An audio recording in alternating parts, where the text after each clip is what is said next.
Namo Buddhaya. Namo Buddhaya. Senang sekali hari ini kita berjumpa kembali dalam acara Lentera Dhamma.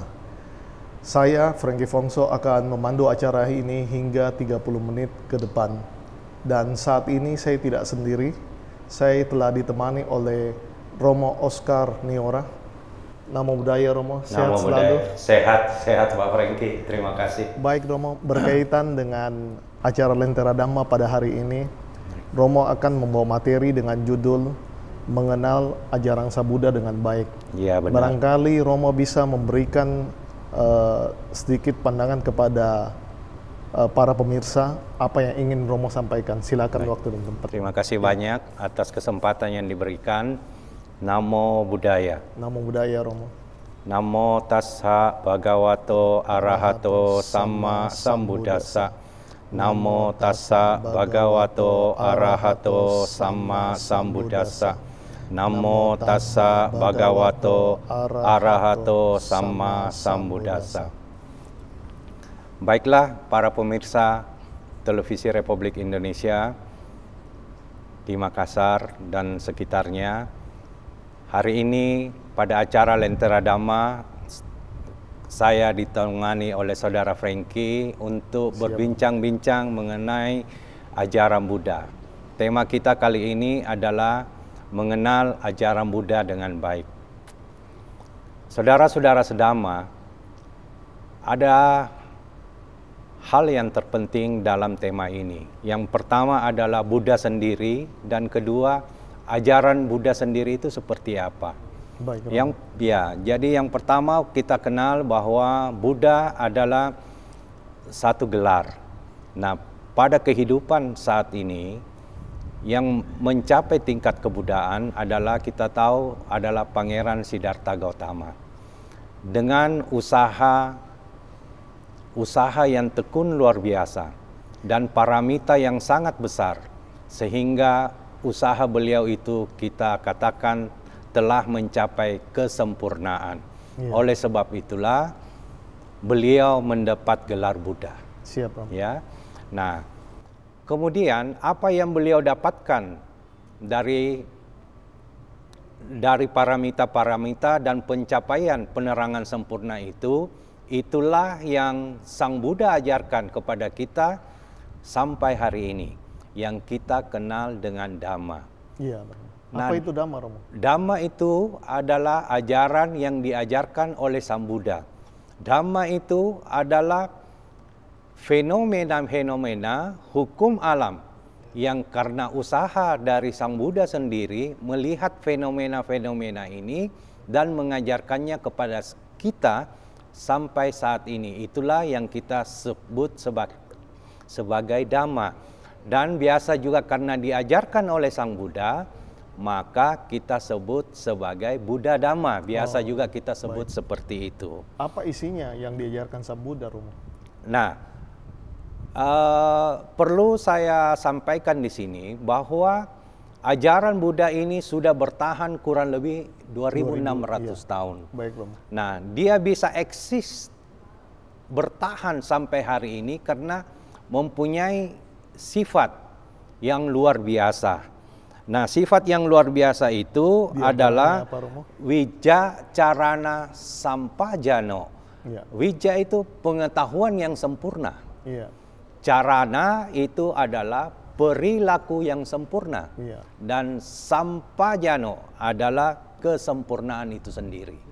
Jadi karena mempunyai sifat-sifat seperti ini, punya pengetahuan yang luar biasa tentang alam semesta, kemudian mengajarkan perilaku yang sangat sempurna sebagai manusia untuk mencapai kesempurnaan sendiri itu, makanya dibilang Wija Carana Sampajano. Sampajano adalah kesempurnaan dari kedua hal tersebut. Jadi pengetahuan dan perilakunya yang sempurna. Pengetahuan dan perilaku yang sempurna sehingga bisa mencapai kesempurnaan.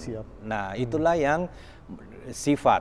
Nah, kemudian Saudara Frankie, tujuan daripada kita belajar Dhamma adalah tidak lain dan tidak bukan adalah yang saya katakan tadi, mencapai kesempurnaan. Iya. Nah, kesempurnaan itu apa yang kita kenal sebagai pencapaian nibbana.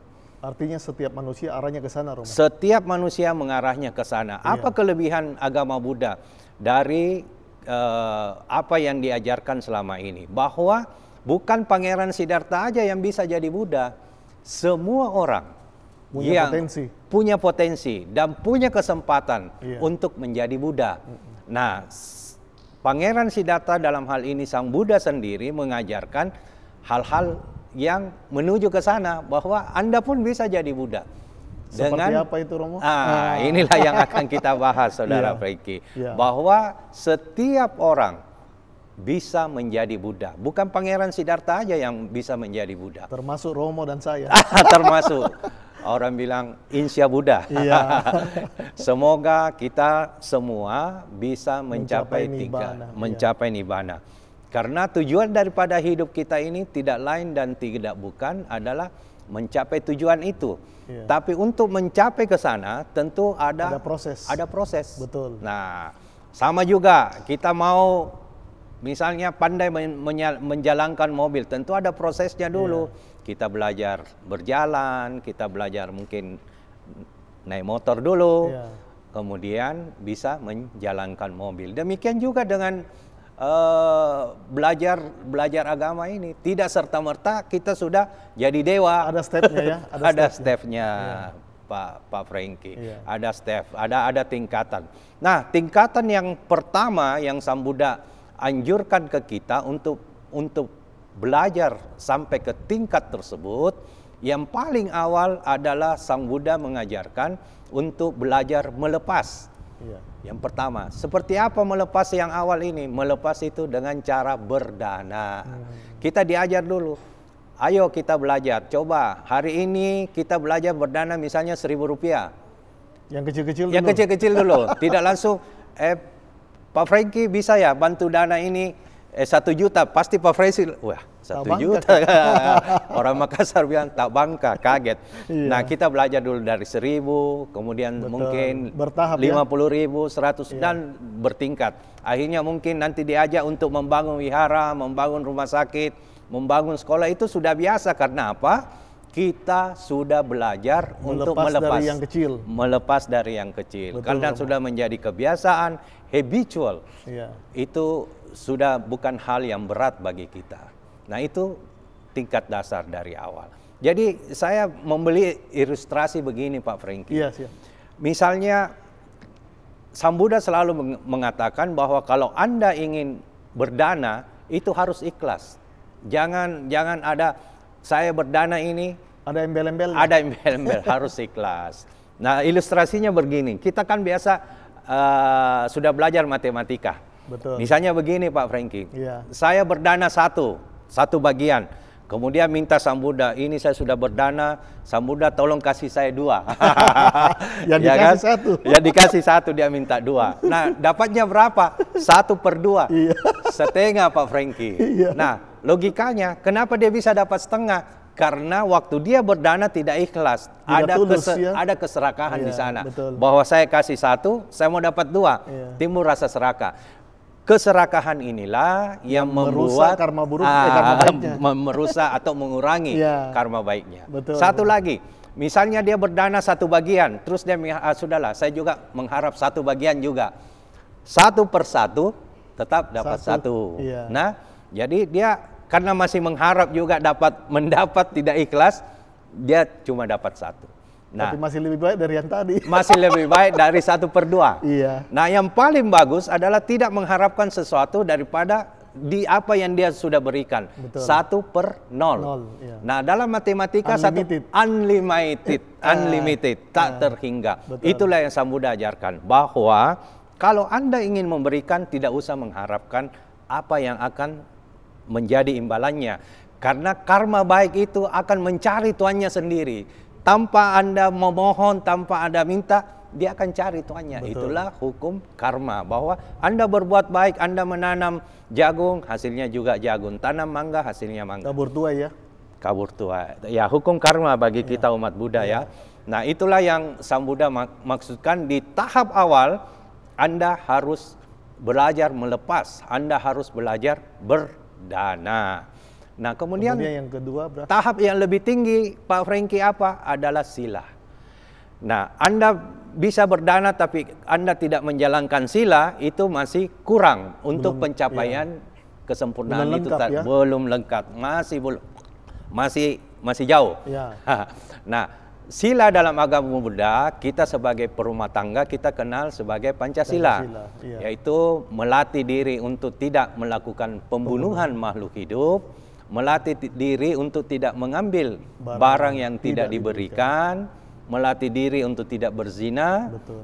Kemudian melatih diri untuk tidak berbohong, dan melatih diri untuk tidak meminum minuman yang dapat membuat melemahkan kesadaran. Betul. Itulah sila. Sebagai umat Buddha, itulah yang dianjurkan untuk lebih maju lagi daripada berdana, Pak Frankie. Lebih maju dengan menjalankan sila. Moralitas. Kalau kita memegang ini, kemanapun kita pergi, kita akan merasa bahagia. Kalau seandainya Romo dia menjalankan moralitas tapi tidak menjalankan dana, bagaimana Romo? Apakah tetap ya seperti Romo katakan? Ya, jadi dia menjalankan, saya rasa kalau mereka sudah menjalankan moralitas, otomatis dia punya batin akan lebih terbuka untuk melepas. Oh, iya. Ya, karena ini tingkatan moralitas yang lebih tinggi daripada berdana itu sendiri. Makanya Sang Buddha mengatakan bahwa tahap awal Anda harus belajar dulu melepas. Setelah masuk melepas, Anda bisa masuk ke tahap berikutnya, yaitu melatih artinya sila. Dia tidak bisa lompat kelas dulu ya, Romo? Tidak, tidak bisa. Mungkin saja bisa, tapi tidak sempurna. Ya. Jadi memang moralitas ini sangat penting bagi kita umat Buddha untuk melatih ini.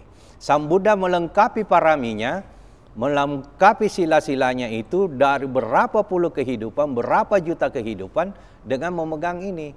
Ya, jadi misalnya tahap awal melengkapi parami untuk sama sekali tidak membunuh. Konsisten. Apapun, makhluk sekecil apapun, dia tidak akan pernah untuk menghabisi kehidupan dari makhluk apapun. Jadi dia sudah beraditana, bertekad dalam batinnya. Waktu dia sebagai seorang bodhisattva.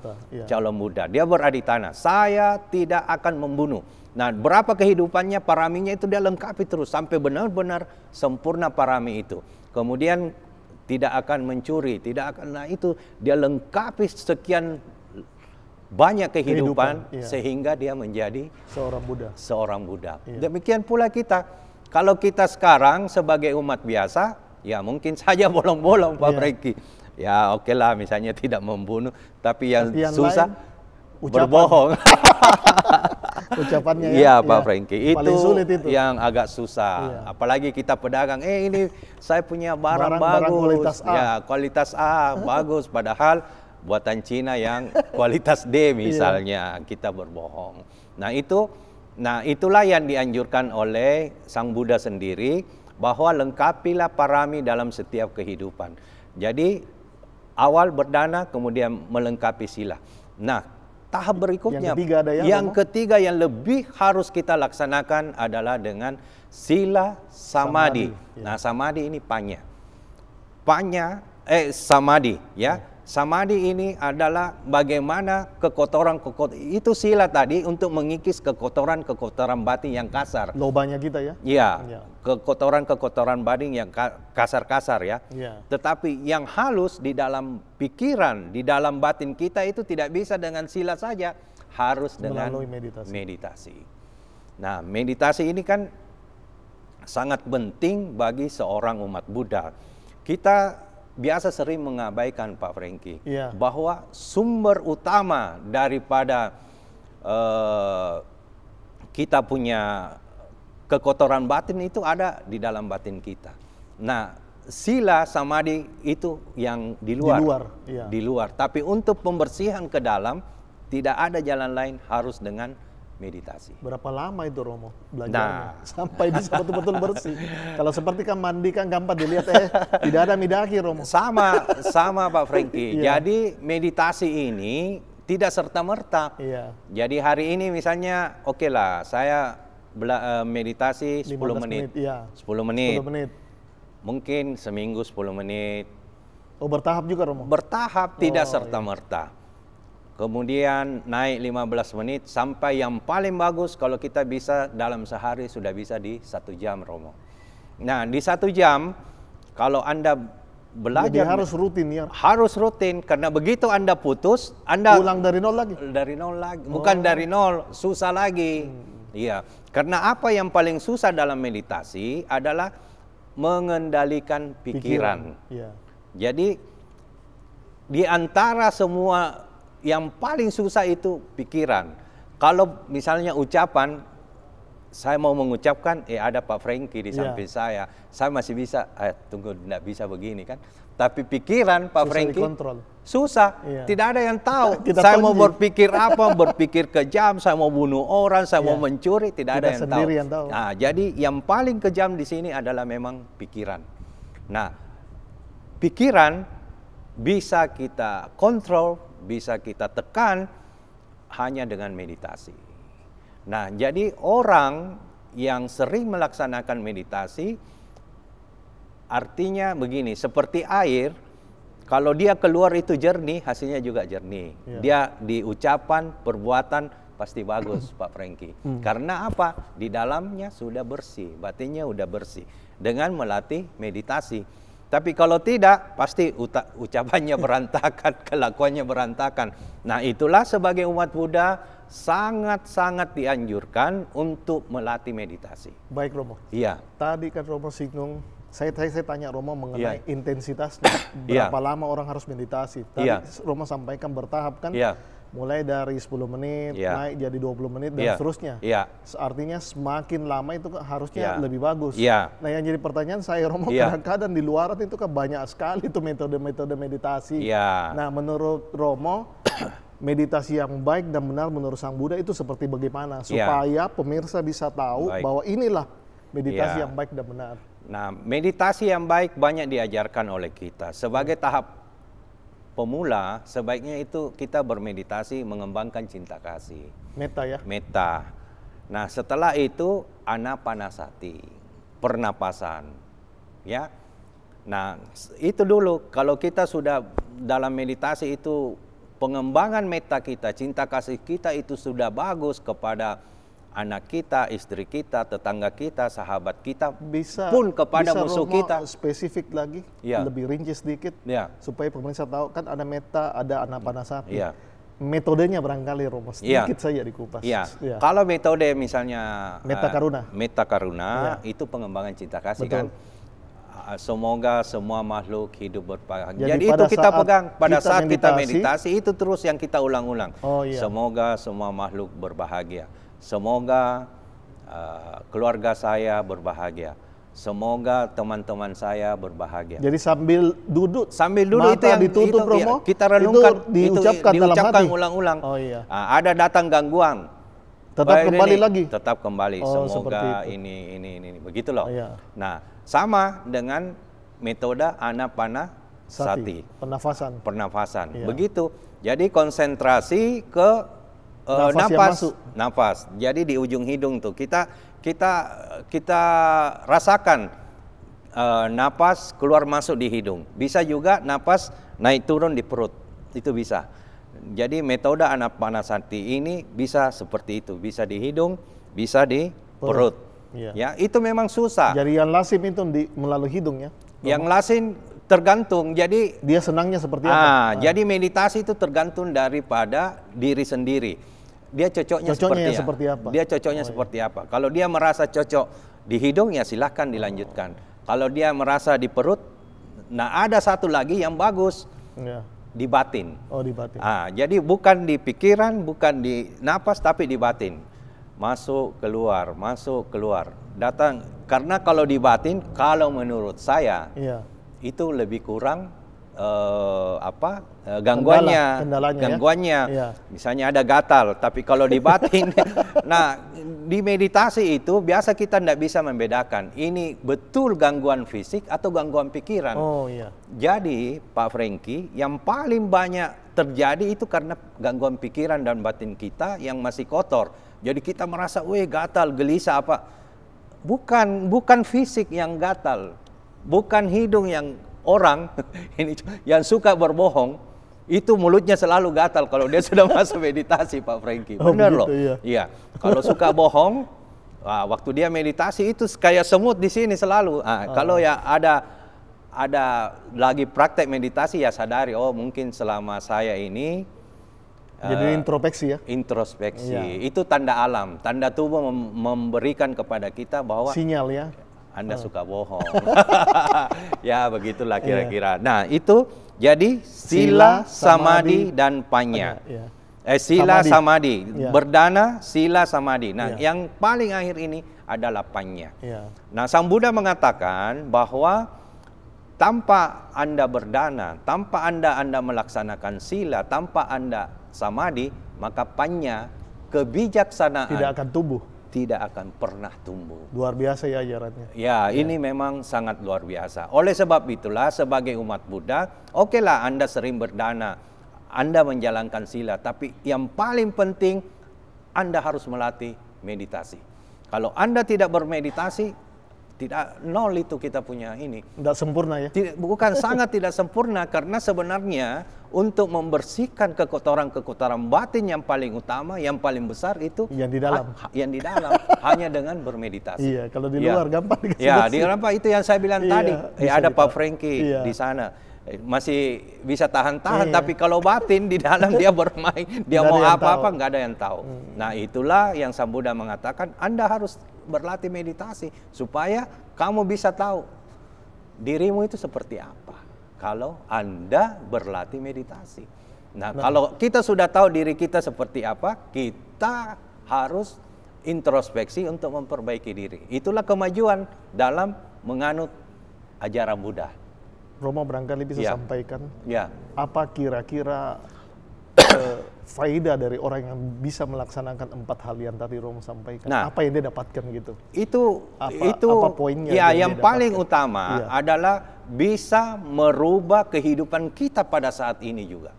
Oh, begitu, Romo. Dengan melaksanakan dana. Ada orang bilang, waduh saya ini 10 tahun, 15 tahun saya agama Buddha, tapi hidupku tidak berubah. Ya, introspeksi diri, apa yang sudah kamu laksanakan. Kalau kamu melaksanakan ini, pasti hidupmu akan berubah. Itu Sang Buddha. Banyak yang kita dengar, Romo. Iya. Dia buka toko, kemudian kerjanya 5 tahun sampai 15 tahun yang akan datang, ya begini-begini. Ya, begini tetap tidak ada kemajuan. Padahal dia perlu melaksanakan 4 hal yang Romo sampaikan tadi. Ya, perlu melaksanakan 4 hal. Memang tidak kelihatannya sederhana ya, Romo. Kelihatannya sederhana, tapi untuk mempraktekkan terutama meditasi. Betul. Meditasi itu sebenarnya kalau kita sudah mulai di 1 minggu, kita nanti untuk minggu berikutnya kalau Anda tidak meditasi, Anda merasa hidup saya ini ada yang kurang. Ada sesuatu yang kurang, Pak Franky. Baik, Romo. Iya. Kita dibatasi oleh waktu. Baik. Terakhir, apa closing statement-nya buat para pemirsa? Bahwa closing statement saya, bahwa para pemirsa, marilah kita mengenal ajaran Buddha dengan lebih baik. Nah, 4 hal tadi itu adalah sebagai dasar untuk menjadi umat Buddha yang lebih maju. Nah, kalau Anda sudah mengenal 4 hal ini dan mempraktekkan dalam kehidupan Anda sehari-hari, maka Anda akan maju dari segala bidang. Anda akan maju secara moralitas maupun kehidupan Anda maupun terhadap lingkungan Anda di sekitarnya. Demikian, Pak Franky. Ando Modana, terima kasih Romo Oscar. Baik para pemirsa, senang sekali karena kita dibatasi oleh waktu dan masih banyak hal yang kita memperbincangkan. Semoga dengan acara Lentera Dhamma pada hari ini menambah wawasan kita, menambah pemahaman kita, dan menambah tentu praktek kita dalam menjalankan 4 hal yang disampaikan oleh Romo. Dan akhirnya, Sabe Sata Bawantu Sukitata, semoga semua makhluk hidup berbahagia. Sadu, sadu, sadu.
Jauhkanlah dari segala benci, pastilah kau bahagia di bumi.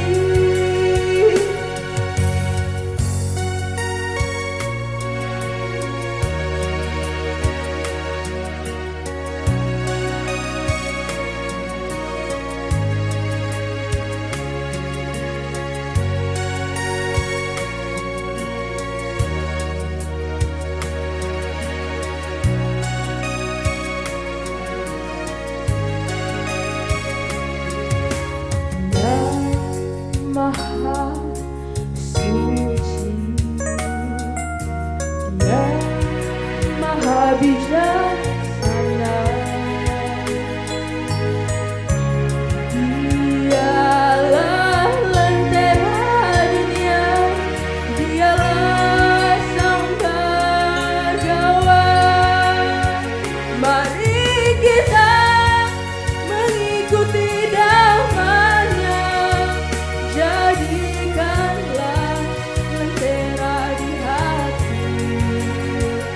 Jauhkanlah dari segala benci, pastilah kau bahagia di bumi. Sadarilah hidup ini tiada